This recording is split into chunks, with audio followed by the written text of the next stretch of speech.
Good day, everyone. Thank you for listening in again to Laguna MD. Right now, it's a very timing topic that we have, especially for us parents na medyo nag-a-adjust din into the pandemic. Lahat tayo nakakulong eh. And yung mga anak natin, syempre, nandyan lang din kasama natin. It's a blessing and a curse in many ways. So right now we have to guide us with the topic of depression and mental illness or mental health. We have a seasoned psychiatrist here in Los Baños. She's also practicing in Santa Cruz, Laguna. Without further ado, thank you for coming in, Dr. Alexandra Jane Palis.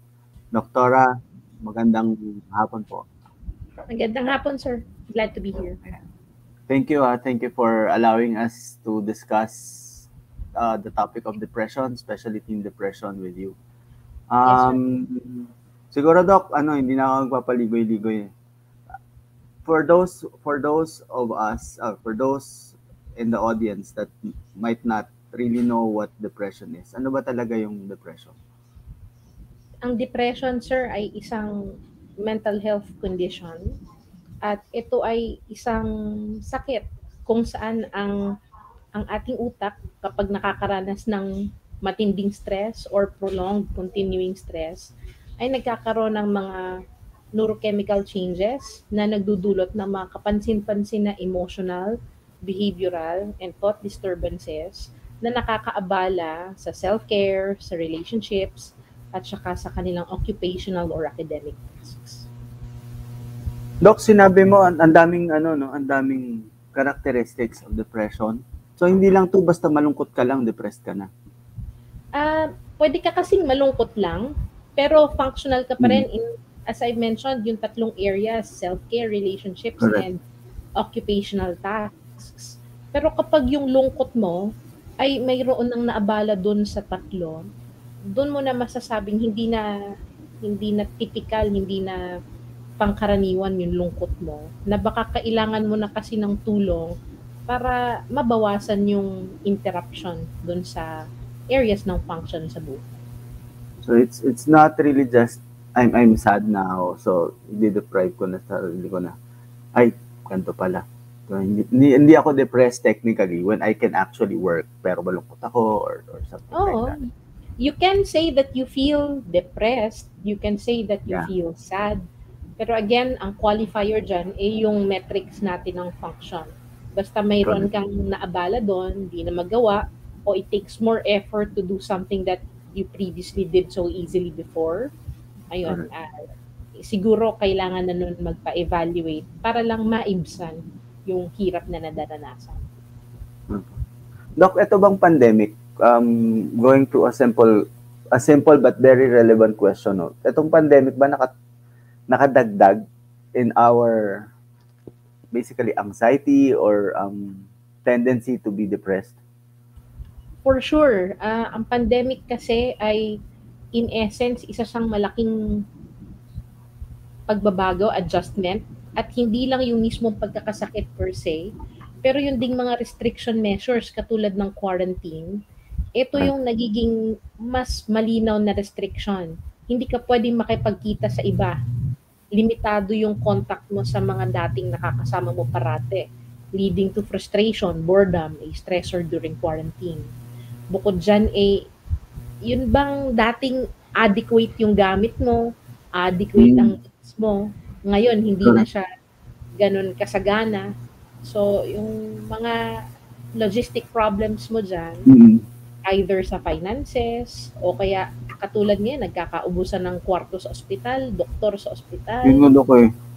So, dahil dyan, nagdudulot din to ng stress. Hindi lang dun sa mismong individual, pero the whole family unit brings stressor also yung inadequacy ng ating mga supplies. Bukod doon, nakakaranas din tayo ng, alam mo yun, misinformation. Ang daming nakukuha mong balita, opinion, mga statement tungkol sa pinagdadaanan natin ngayon, na para sa vulnerable na tao, imbis na maka-lift up yun sa'yo, Parang mas poproblemahin mo pa. Kung meron kang mga personal biases mo, parang ginagatungan ka pa. Sabi nga ng mga bata ngayon, Wrong. nakaka-gaslight. Tapos kung mga fake news yan, galing sa poor Nako, yan coordination, pa. poor Tama. guidance, yes sir, I agree. Dagdag stress talaga yan sa lahat. At sa huli, lagi kang mag-iisip, paano kung mahawa ako? Paano kung Opo. makahawa ako kung nagkasakit ka na? Yung bang uncertainty, bukod dun sa physical illness, pati yung sa kung ano mangyayari sa kasunod, nakaka-apekto yan sa atin ngayon. So, ay ito yung mga paraan na naka-apekto sa atin ang pandemya, pati yung mga restrictions ng quarantine sa ngayon. Dok, eto, nasa pandemic tayo, tapos yung mga bata. Ako, I'm personally concerned about the kids' welfare kasi hindi sila nakakalabas. Mhm. Sa bahay namin, ako lang talaga yung nakakalabas at syempre yung wife ko. The kids are parang fixated na sila on being at home. Is this a major concern knowing that nandito lang din sila sa bahay stuck?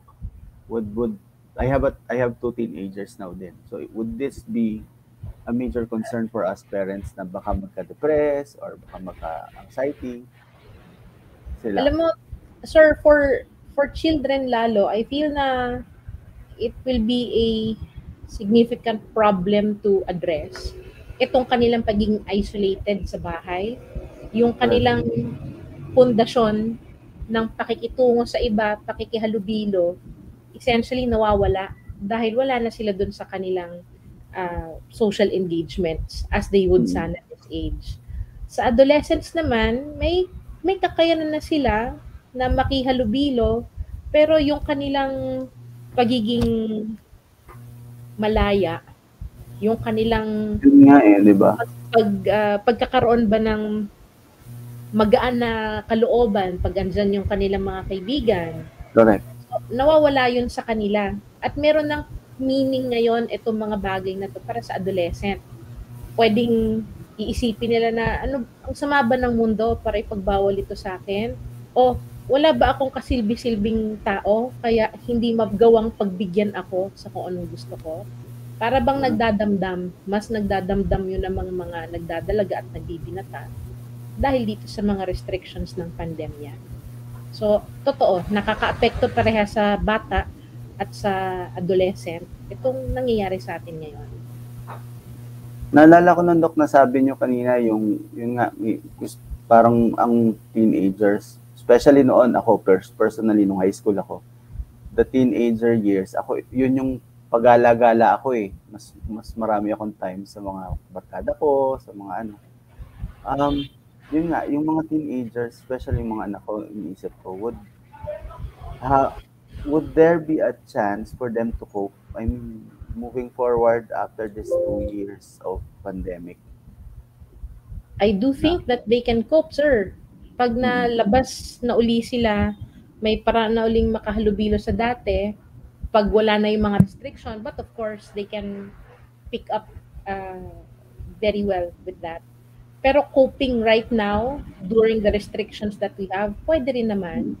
Dahil meron na tayong kakayanan ngayon, dahil sa teknolohiya, na makipagkita. Halimbawa na, nagkakaroon ng online classes ngayon. Kahit hindi Right. sila magkatabi, nakikita nila yung dami ng kanilang mga kaklase. For example, you go to a conference platform, you put the faces together in gallery view. So it gives the child some awareness na hindi lang siya mag-isa doon sa classroom, hindi lang siya ni teacher, mayroon siyang kasamang ibang mga bata. Ganon din naman sa mga adolescent. So, yan yung paraan ngayon to establish connectedness via online presence instead doon sa physical presence natin. So, it's one way of coping to establish these things sa kanila.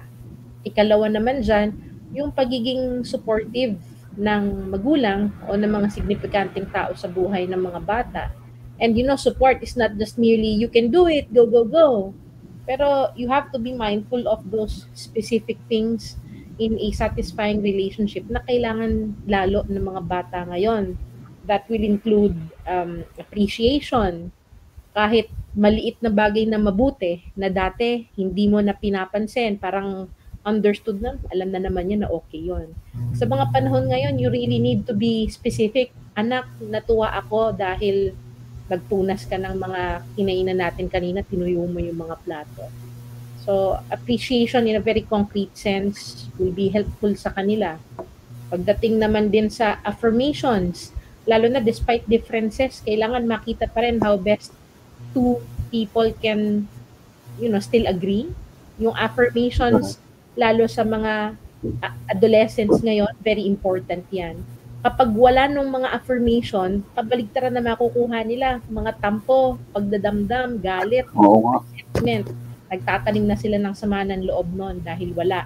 Or worse, nagkakaroon sila ng pangit na pagtingin sa sarili. Hindi ba ako gano'ng kahalaga para sa magulang ko na hindi nila ako bigyan ng affirmation?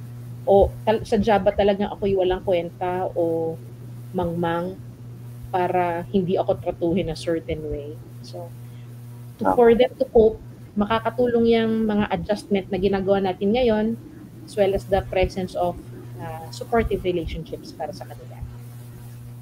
Dok, masabi mo na rin, no, meron bang mga, as a parent myself, how would I know that my child has signs or siguro may cue ba to actually allow me to know that my child is suffering from depression or is gonna suffer or is suffering na? Siguro, sir, I'll share with you two ways to look at it. One is from a clinical perspective and the other is more on a, siguro, you can call it a practical perspective. Yung clinical perspective natin, sir, edi yung symptoms yan ng ating depression. So, I can summarize it for you. 9 na sintomas yon. Yung unang 4, yun yung mga lows. Low mood, low motivation, low energy, low concentration, or impaired concentration. So, mapapansin mo ito sa itsura ng pasyente. Dati nakangiti, tapos di na nangiti. Ang motivation niyan sa mga pagkukusa sa ginagawa o dun sa enjoyment ng ginagawa nila. Tapos yung energy, again, visible na makita mo yung sigla ng bata. Lagi bang higa ng higa kaysa bangon productive sa bahay. Tapos sa concentration naman, pag ba inuutusan mo, tama yung ginagawa. Pag meron kang pinagkukwentuhan, may pinagbibilin ka, natatandaan ba yung mga binabanggit mo? Sa school function din, maganda ba ang grade sa quizzes? Lalo na yung mga pop quiz na pakatapos mag-lecture, iko-quiz ka kung ano yung mga natutunan mo dun sa nakaraang isang oras. Mga ganun ba, sir? So, yan yung first 4 symptoms which are the lows. Yung sumunod na 3 are symptoms of low control or impaired control. And you monitor it for sleep, appetite, and emotional reactivity. Pwede kasing yung low control ng sleep magdulot ng sobrang tulog o kulang sa tulog. Ganon din sa appetite. Sobra ang appetite o kulang yung appetite. Sa emotional reactivity din, kumbaga, puno-puno ng agitation, anger, pwedeng nagpapanik-panik, pwedeng nag-overthinking, o kaya pwedeng may kawalan ng wastong tugon. Para ba nagiging tuod o nagiging mas walang kibo. Pwedeng sabihin nila ay reserved lang siya, private person lang siya. So, binabantayan din natin yan. Tapos yung huling 2 ay yung mga dahil sa low positive thought. Nandyan ang presence ng negative perceptions of the self, others, circumstances, at yun bang thoughts on death, dying, non-existence as an escape from or solution to problems. So if you count that, 9 yon. Yung first 4, yung low symptoms, mood, motivation, energy, concentration. Tapos yung 3 control, impaired control ng sleep, appetite, and emotional reactivity. And then negative perceptions and thoughts on death, dying, and non-existence. Pag ang isang tao ay nagkaroon ng at least 5 doon sa 9 na sintomas sa loob ng 2 linggo at nakaabala sa kanilang functioning, masasabi mo na baka mayroon ng depressive disorder ang pasyente o ang individual na ito. Kailangan mo nang dalhin sa espesyalista para mapatingnan. Pagdating naman, sir, doon sa practical na parang titingnan mo kung okay pa yung pasyente. Opo. gamitin mo yung metrics of function, yung self-care, relationships, at saka yung tasks. Pagdating sa self-care, nandiyan ang hygiene, grooming, rather nourishment, sleeping. So, yun ang titignan mo kung nagagawa niya yung lahat. Corollary niyan, yun bang avoidance ng harm to the self. So, kapag mayroon kang nakitang nagsusugat ng sarili o inilalagay ang sarili sa kapahamakan o mga nagiging pabaya sa katawan, so it falls under that. Nagiging disturbed yung function to take care of the self. Pagdating naman sa relationships, yan yung kaya mong mag-maintain ng satisfying relationships without conflict. Eh kung puro conflict sa relationship, tapos parang hindi ka, parang laging may friction sa relationship ninyo, then it should give you also red flags to note na may nagbabago yata dito. Lastly, pagdating sa tasks, particularly sa mga bata, yung academic tasks, are they able to do the tasks? Meaning, attendance ba fulfilled? Performance ba okay? Satisfactory? And if the answer is no, o be interrupted din ng function doon. So you can either use that, yung practical aspect natin, yung 3 areas of function, self-care, relationships, and tasks, and then yung clinical approach natin, yung mga sintomas na nabanggit ko kanina. Okay. Naisip ko, Doc, yung sa practical, yung hindi naliligo eh. Naisip ko, naliligo ba yung mga anak ko? Alam mo, magandang metric yan, sir, eh. Kasi kahit pa sabihin nila na, pwede, parang wala naman madumi sa akin, eh. Pero ewan ko sa'yo, sir, kasi sa lagkit ng panahon natin ngayon, parang, ewan ko, di ko di maligo na isang araw. Paano natitis ng iba na hindi man lang haplusan ng sarili ng tubig at sabon? Correct. Yun nga, at saka, Doc, di ba, sa loob ka lang ng bahay. So, parang mas feeling mo ang dumi-dumi mo kasi nga, hindi ka naman lumalabas. Tapos, feeling mo, yung kalat mo, nandyan lang din. Oo, totoo yun. Pero, diba? ang totoo niyan ay, yung pag-aalaga mo sa sarili, salamin kasi yun, nung bang health nung self. Kapag nawawala yung pakialam mo, na alagaan yung body mo, parang indication yon for us na there's something wrong with the self. Hindi, nawawala yung dating sigla niya, kagustuhan niya, na i-preserve, protektahan, alagaan yung kanyang sarili. So, talagang tinitingnan natin yan, kahit sa klinika, kahit sa online consults, anong habitus, itsura ng pasyente, we document that as well. Oo nga. Mga signs pala yun talaga, Doc, no? Hindi lang siya parang dahil lang sa bahay ka lang ganun. Oh yes. Pero yung pala talagang ano.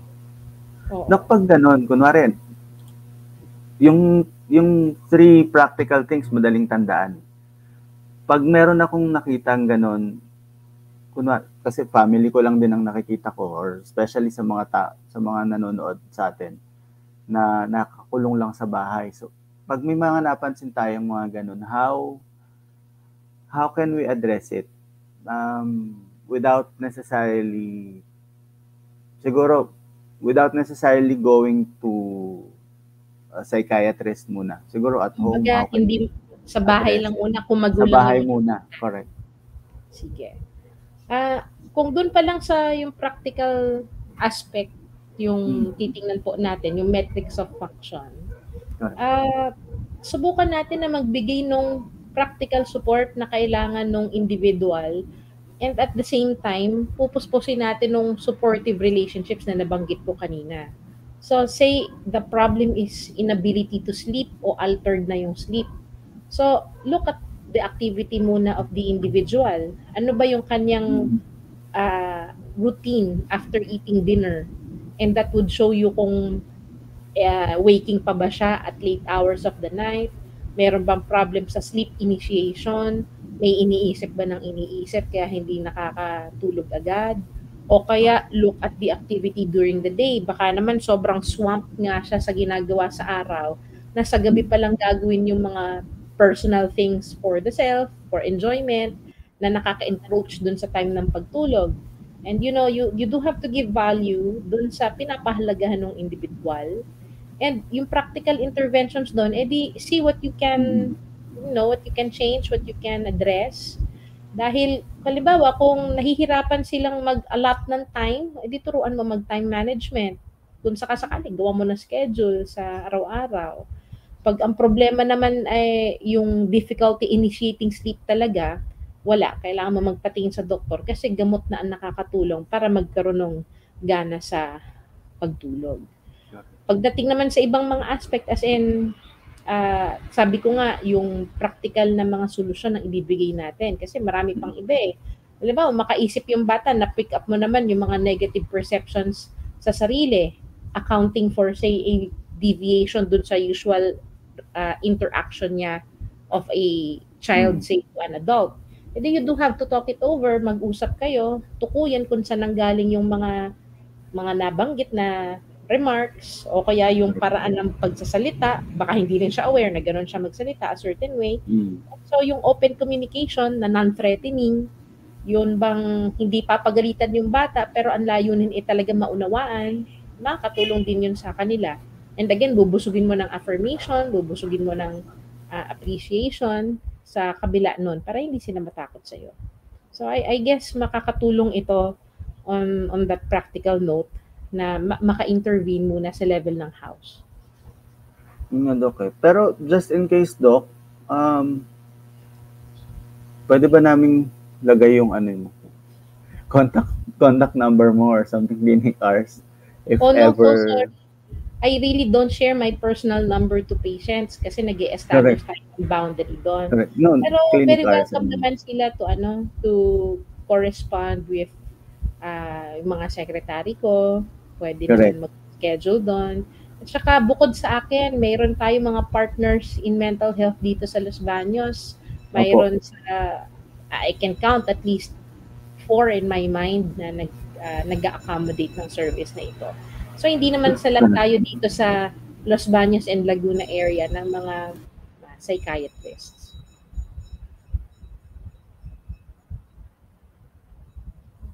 Sinister ko dumaan. Sorry. Hindi, Doc. Sige po. Pero yun nga,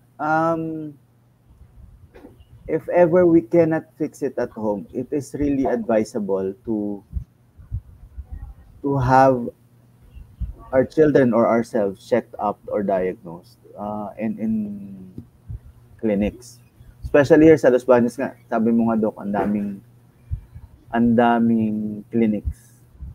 Hindi naman tayo isang bayan na walang doktor for us. So, yes sir, mag-agree ako na wag tayo mahiyang magpatingin at wag din tayo makaisip na kahinaan ng pagkatao na magpapatingin ka sa psychiatrist. Ang common ko rin na naririnig, naku may sayad ka na siguro kaya ka nagpapatingin, baka ikay may tililing kaya ka nagpapatingin. So, those very pejorative descriptions of why a person consult with the psychiatrist is parang part of the vernacular na nga siya, dispel. I can share with you nga an experience where a patient who was suffering from physical symptoms or disturbances ng anxiety, cardio, gastro, kahit ruma, pinuntahan. And in the end, pumunta siya sa traditional healer, babanda dun sa Santa Cruz. At sabi ng traditional healer, may psychiatrist po dun sa Laguna doctors, puntahan po nyo. Hindi po yan pang sa akin. So, hindi nakakuha pa ako ng referral. So, meaning to say, it's something, it's an option, pagpapatingin sa psychiatrist, that you should be entertaining.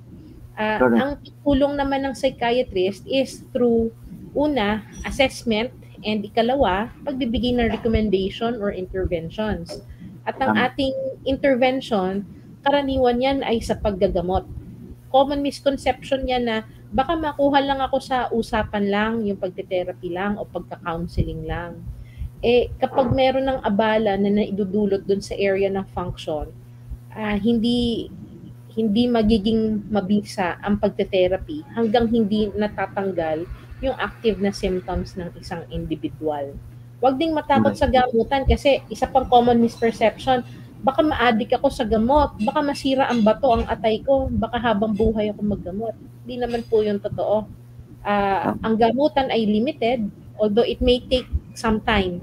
Hindi siya katulad say ng pain reliever na inumin mo, okay ka na a few hours later, o ng antibiotic na inom ka lang na 1 linggo, ubos na yung infection mo. Ang gamutan sa psychiatry is best within 6 to 12 months. Correct. So, yan din ay panahon para ang nilulutas mo kasi sa gamot yung sintomas na nararamdaman ng pasyente. Pero ang kailangan din malutas kung ano yung naging sanhi. So, mayroon bang naging stressor na naka-apekto sa pasyente negatively? O mayroon bang mga relationships na kailangan ayusin? And that would also give time for that.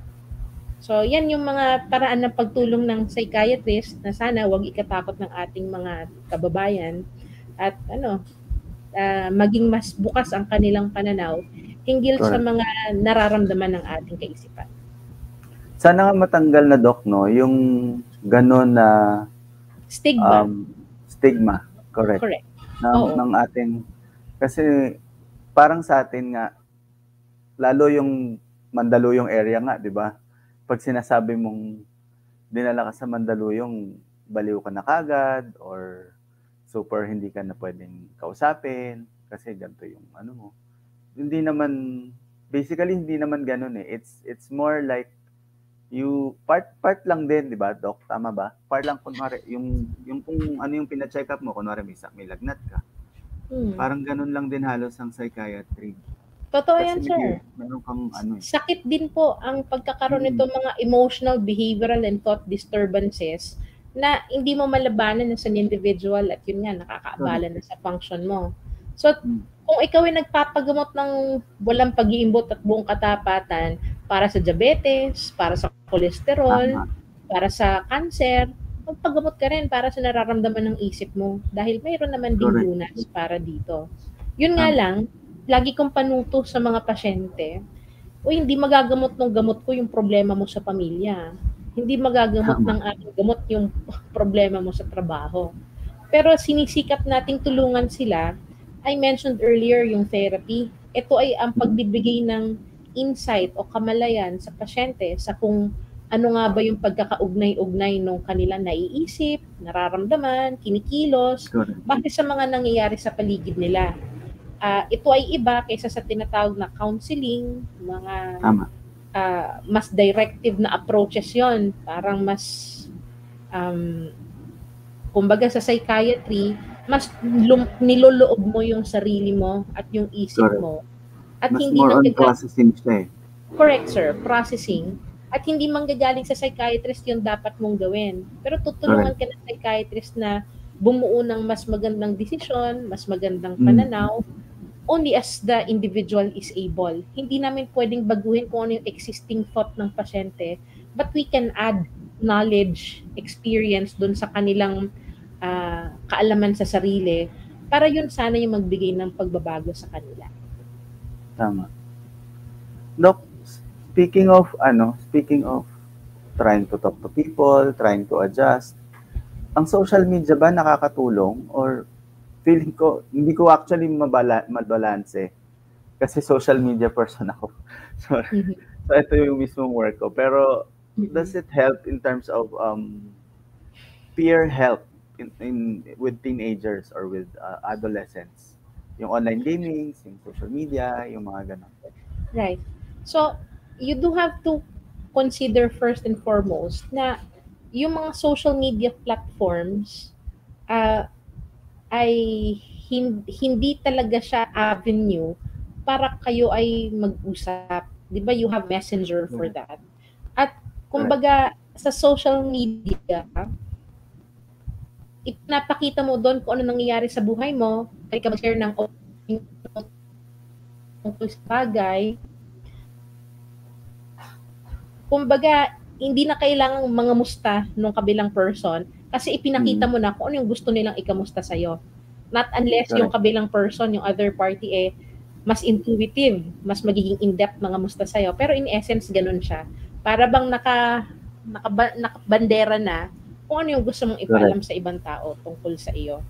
And so, in the sense na kung gusto mong makakamusta, gusto mong malaman, it gives you satisfaction to know what goes on in another person's life, then social media can help with that. Pero also consider na if you're looking at it in a very global public manner, hindi ka restricted.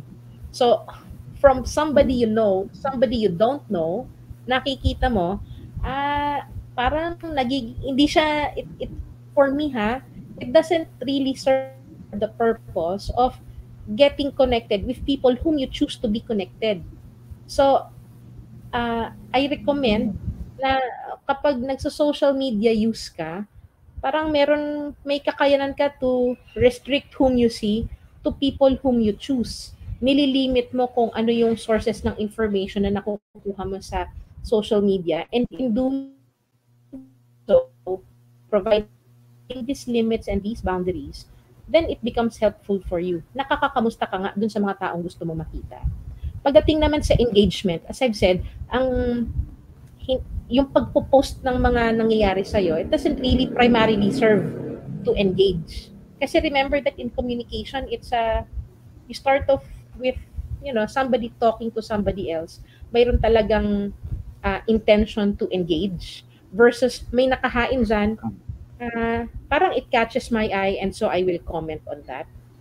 Parang hindi mo na nakukuha yung essence ng conversing by just viewing something and commenting on that versus actually engaging in a two-way conversation. And that can be harnessed pagdating dun sa ganitong klaseng platform na makakapag-usap kayo. Ideally, nakikita mo yung kausap mo. You can be attuned with their expressions. Nakakatulong yun sa'yo na makiramdam dun sa kabilang tao. Tapos, it's helpful also to hear what the was mentioning na social media can go both ways. It's a great way to get in touch with people. It's best used when you exercise, limitations and boundaries. And I hope that the essence of effective and clear communication will not be lost there. Pagdating naman, sir, sa online gaming, nakakatulong din siya for engagement and enjoyment.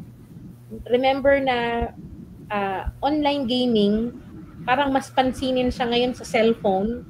Tapos parang naging buntunan ng sisi ngayon ang cellphone. Dahil sa cellphone, tulog, dahil sa cellphone, di nagawa ng homework, etc. etc. Correct. Although hindi mo kasi sila masisi ngayon eh. Dahil una, ang phone ay much cheaper say than a sophisticated computer setup to obtain para maka-engage ka sa classes. And gaming is not limited din sa phone. Pero there are some who can afford, consoles na mas engaging yung social aspect ng gaming doon. So, you can game for the purpose of enjoyment, lalo na yung mga very novel intuitive control games. Pwede ka ring mag-game dahil nakakalaro mo yung mga dating nakakasalamuha mo. Nakakalaro mo yung mga kaklase mo. Actually, kung gaming family kayo, pati parents mo, pati siblings mo, pwedeng kasama mo sa game. And it's a very interactive environment for you to be in. And, it's really, really satisfying. Can that be like an alternative, Doc, to like outdoor game or outdoor play? Pwedeng as a family? You can call it as an alternative, of course. As a family, yes, you can. Again, kung gaming inclined ang family, but of course, pwede. Although, I wouldn't want it to substitute really yung the real game sa labas. Dahil masaya pa rin yung medyo maglakad-lakad ka sa labas, magtakbo ka, may aso dito, at pag nakakalaro ng aking batang pamangkin, ay talaga namang mas malakas pa sa sigaw niya sa cellphone yung sigaw niya pagkalaro yung mga aso. So, ang ibig ko dyan sabihin ay, yes, you can use gaming both for enjoyment, for engagement. Pero, yung social engagement, you do have to be wary of that. For example, yung mga handheld games, pag nasa phone ka, may capacity on for chat, pero it's really hard to chat during the game. Correct. Dahil Talaga. hawak mo yung phone Try, may try ko control. Doc, wait. Ang hirap. Mahirapan ka, Sir Jan, mag-type while you're, using the controls, lalo na sa mga Correct. MMORPG, mga shooting games. Hmm. Pako na Si yung Doc dalawang. familiar, gamer to. Siyempre naman, sir. Pako yung kamay mo sa controls, yung daliri mo sa controls, and it will be hard to type. If Correct. you're savvy enough, put earphones in, input it with the mic, o di meron kang verbal na kausap. Pero Correct. something that you have to be wary of, as I mentioned, is that yung mga, kahit hindi yung ka makachat, may lilitaw-litaw doon na salita na kung Correct. ikaw ay bata pa, tapos meron dong ibang taong gumamit ng mga unsavory language, mapipick up yun ng bata, magugulat ka na lang, marunong na ng unsavory language yung iyong anak, Correct. yung bata sa bahay. Pagdating din naman sa mga adolescents na, yung ika nila nakaka-trigger, para ba nakakasuya nga naman makakita ng mga nagta-trash talk sa game, mga well, I can say nothing less, nagta-trash talk nga sa games, nakaka-frustrate yun. And if you're really engaged sa game, tapos sasabihin ng nanay mo, kakain na.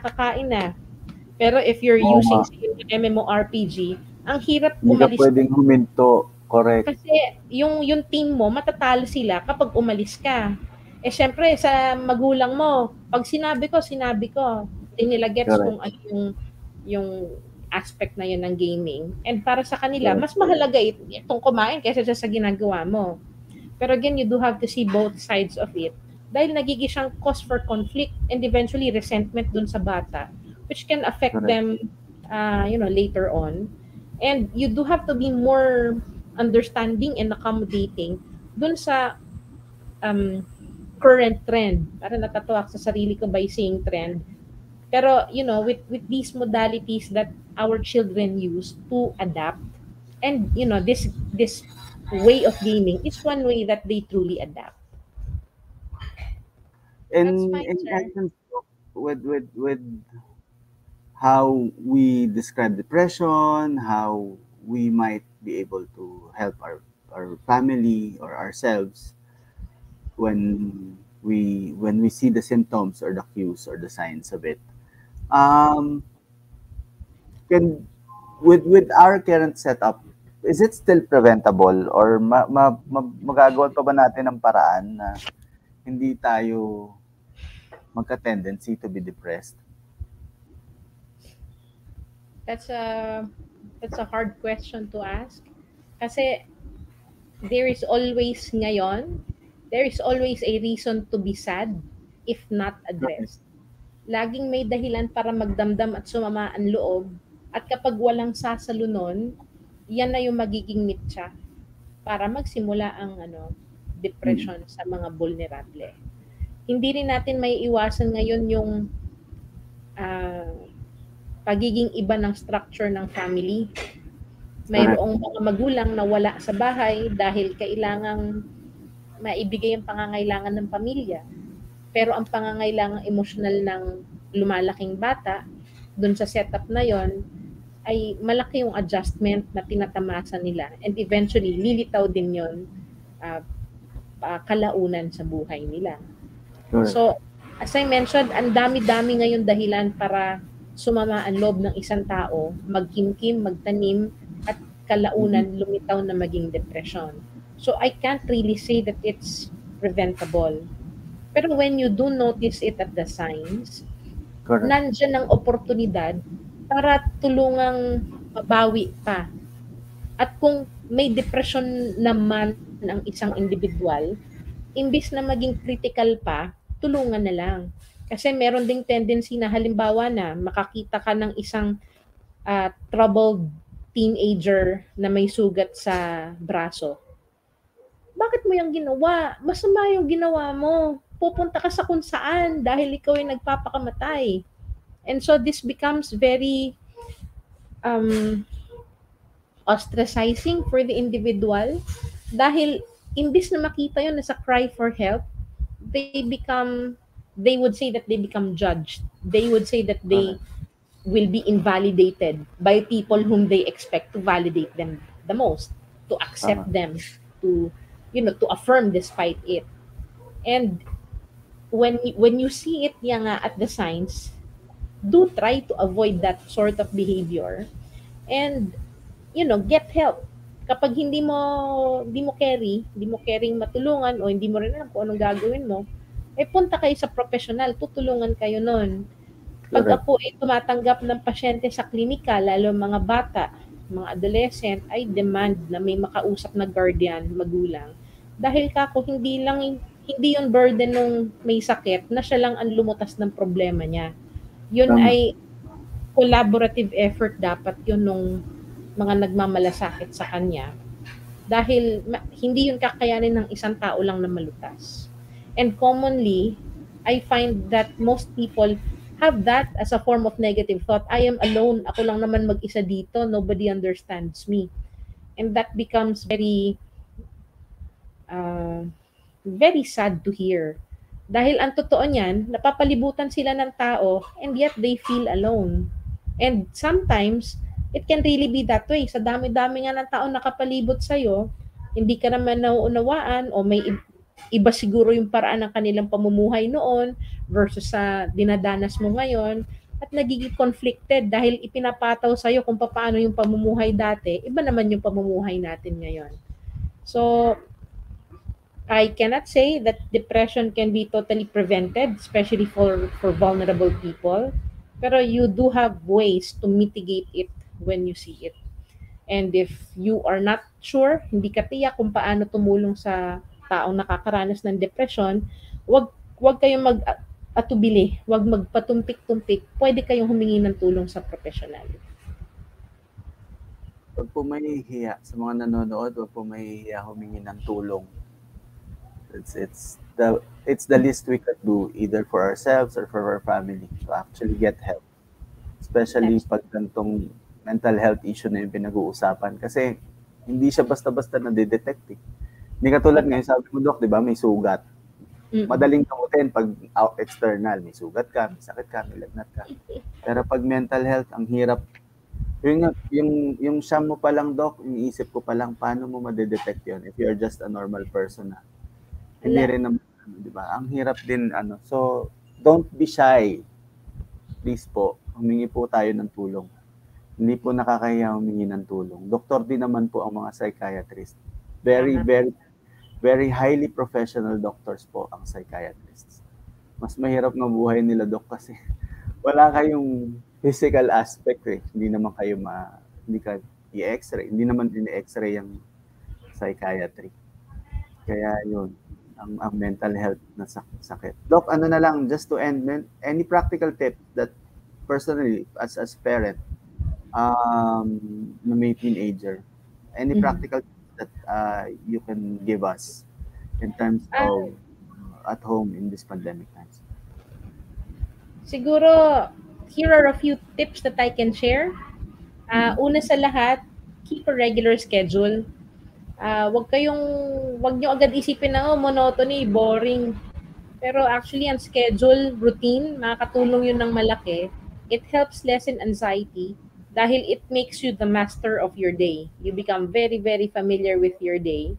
And over time, you will learn how best to manage unexpected situations that happen within your day. Sa pagkakagawa ng schedule, mahalaga din dyan yung delineation ng ano ba yung oras para sa trabaho, ano yung oras para sa mga, say, gawaing bahay, at ano yung oras para sa sarili ko, oras ng laro, etc. At sikapin na wag silang magsali-salibid kasi dyan nagkakaroon ng mga conflict. Sikapin din na bigyan ng oras yung mga pangangailangan din natin sa sarili. May oras na maliligo, nakakain, may oras ng pagiging productive, may oras ng pagsisyesta, may oras ng paglilibang, pakikichika, pakihalubilo, hanggang yung routine mo sa gabi. So, keeping a routine, a schedule will be very helpful. Kalawa, do stay connected. Huwag niyong puputulin yung inyong mga talastasan, relationships, sa mga taong mahalaga sa inyo. Kahit kayo sa loob ng bahay, magkakasama, I know of a number of people who find it difficult to be connected even to the people that they're very closest to. And it really starts with, communicating effectively. And be mindful also na to be effective sa communication, avoid, threatening environments. Baka naman kakausapin kayo, papagalitan niyo yung bata. O ikaw na makikipag-usap, punong-puno ka naman ng puot, gegerahin mo yung kausap mo. So, kailangan relax kayo pareho pag makikipag-usap para epektibo yung iyong pakikitalastasan. Yung iyong katawan, pagtibayin mo. Yung immune system, keep it strong. Kung kailangan mag-vitamins, do so. Pero basta't ikaw ay nakakakain ng 3 meals a day, very varied naman ng iyong diet. At sabi nga natin no elementary, meron kang go food, grow food, glow food. Yung kailangan natin para pagtibayin ng katawan na ando na. At the same time, prioritize din natin ngayon ng hygiene. Di lang yung paliligo, pero personal hygiene, minimum health protocols para iwas tayo ng hawa, iwas tayo ng sakit. Minimize natin yung contact sa ibang tao at again, yun ang primary purpose na pagiging quarantined o malayo natin sa isa't isa. It helps to be physically active. Kumbaga kahit papaano, kahit nandiyan ka sa loob ng bahay, find ways to move about, move your body. Pataasin mo man lang yung heart rate mo for 10 minutes, 15 minutes a day, makakatulong yun, magpapawis ka. So, kung hindi mo naman carry talagang mag-formal exercise, feeling mo, baka body positivity, all bodies dapat welcome. That's also fine, pero keep your body active. Ano ba naman yung maglakad ka sa perimeter ng bahay mo, magdilig ka, o kaya magpanik-panaog ka sa hagdan para ma-practice pa rin yung cardio mo. So, mga ganong bagay para i-keep lang yung ating body to be active. Yung media consumption naman natin, as I mentioned earlier, nilimit natin. Pipili lang tayo ng trusted sources ng information. Pipili tayo ng select group of people that we want to see. Alamin din natin kung ano yung mga hindi nakakatuwa o hindi nakakapanatag para sa atin, iiwasan din natin yon, and it helps to have an organized source of news, information, and entertainment sa buhay mo. And lastly, merong technique called distract and redirect. Ibig sabihin nun when you're stressed, subukan mong ibaling muna yung pansin mo to something that's less stressful. So, step away from your work area and do something interesting to you. Play with your pets. Do your hobbies, interests. Siguro play a game for like, i-control mo naman, 5 minutes, 10 minutes, good enough for one round of something.